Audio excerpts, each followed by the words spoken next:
안녕하세요. 자전거 타는 농부 월드입니다.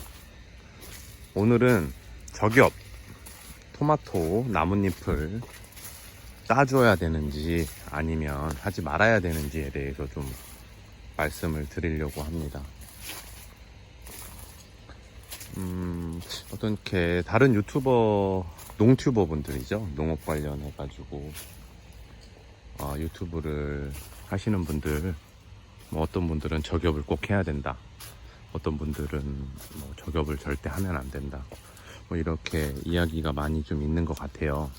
그래서 오늘은 저겹을 해야 되는지 말아야 되는지 그 부분에 대해서 좀 말씀드리려고 합니다.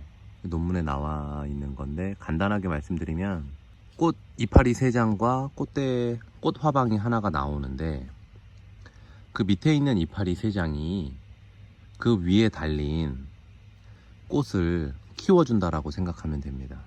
이파리 3장이 그 화방을 먹여 살린다라고 표현을 하는 이유가 꽃이 피면서 열매를 맺잖아요. 그러면서 광합성량이 계속해서 증가를 합니다.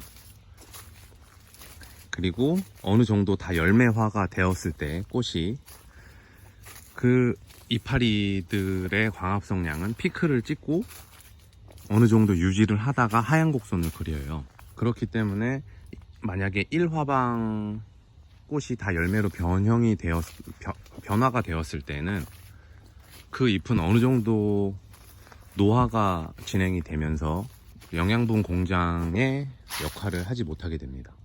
이런 식으로 토마토 알이 다 달려 있고 어느 정도 익어가는 시기가 됐을 때에는 그 밑에 있는 이파리들은 굳이 없어도 큰 문제가 되지 않습니다. 그 위에 또 이파리 3장이 있고 또 그 위에 또 화방이 있고 또 이파리 3장이 있고 이렇게 되기 때문에 제가 기억하기로는 그 논문에서는 최적의 이파리 개수는 14장 플러스 마이너스 한두 장 정도로 기억을 하고 있거든요. 14장 정도만 유지를 계속 해준다면 토마토가 성장하는 데 있어서 뭐 이파리를 잘라내면 그만큼의 손실은 나올 거예요. 그래도 이파리를 다 가지고 있는 그 토마토와 저겹을 해준 이파리를 따준 토마토의 광합성 효율은 그렇게 많이 차이가 나지 않는 걸로 알고 있습니다. 약 90% 정도나 한 85% 정도 이상 효율이 나오기 때문에 큰 문제가 되지 않는다 라고 이야기를 하고 있는 논문을 제가 본 기억이 있거든요. 그리고 저도 이제 농사를 지으면서 그 부분들을 적용해서 활용하고 있고요. 이파리를 따줘야 되냐 마냐 뭐 이렇게 이야기를 많이 하시는데 그건 제가 볼 때는 상황에 따라 다르다고 판단을 합니다. 이파리를 따게 되면은 그로 인해서 생기는 토마토가 갖는 스트레스랑 뭐 이런 부분들이 있거든요. 지금 첫 번째로는 영양분 100% 공장을 100% 다 활용하지 못한다. 하지만 90% 정도는 효율이 된다라고 아까 말씀을 드렸고, 두 번째로는 스트레스로 인해서 토마토 알을 낙과를 시킵니다. 지금 보면 이렇게 일부러 딴 게 아니라 낙과를 시킨 과가 많이 보이실 거예요. 이게 이파리를 따면서 토마토가 스트레스를 받게 되니까 낙과를 시켜요. 뭐 이런 부분들이 좀 큰 문제가 될 수가 있거든요. 그럼에도 불구하고 제가 이파리를 제거하는 이유는 간단합니다. 저겹을 해서 생기는 손실보다 득이 더 많다고 저는 판단을 해요. 보시다시피 이파리가 계속 있다면 여기에 이파리로 지금 가득 차 있겠죠.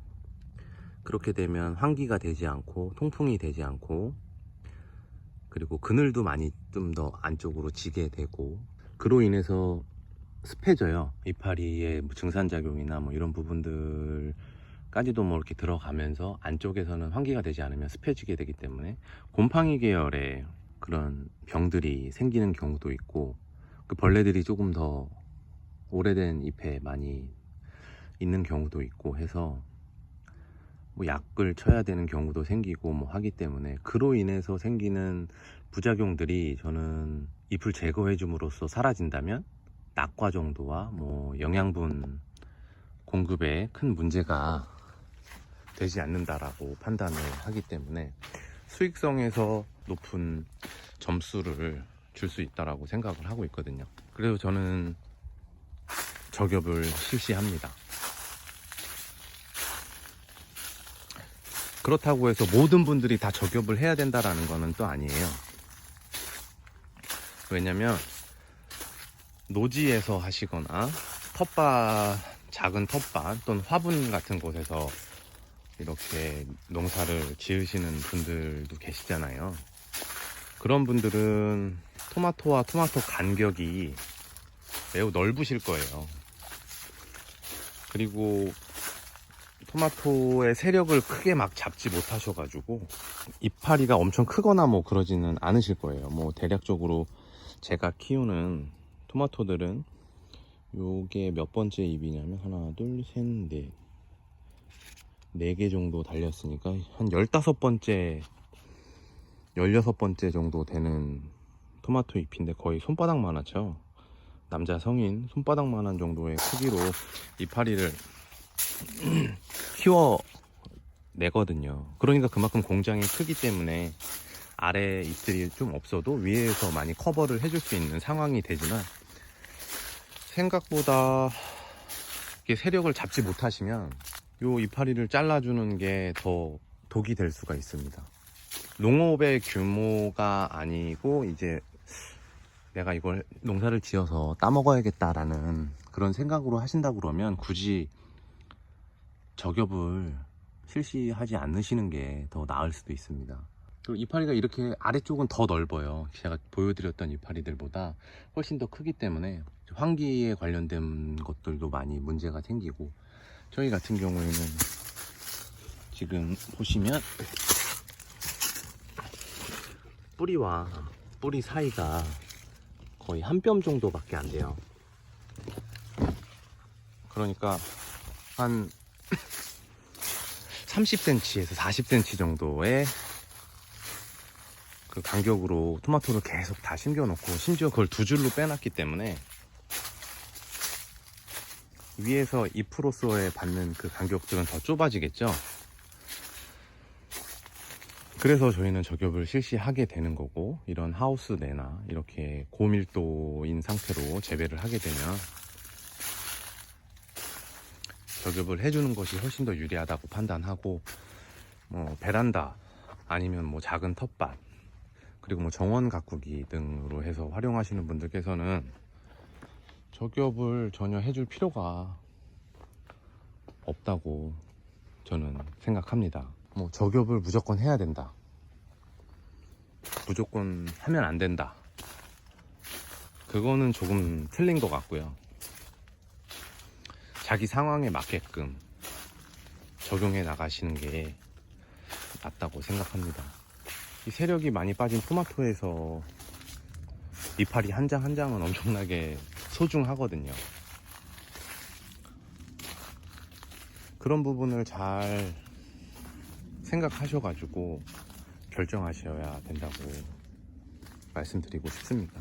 낙과되는 토마토보다 나무가 상해서 전반적으로 약을 쳐야 되고 비용 발생하고 또 인건비 들어가고, 그리고 그 병으로 인해서 퍼지는 그런 피해들을, 그런 거를 다 계산해 봤을 때 이 정도의 낙과는 저는 감수할 수 있다라고 판단을 했기 때문에 이렇게 이파리들을 따주는 저격을 실시하고 있습니다.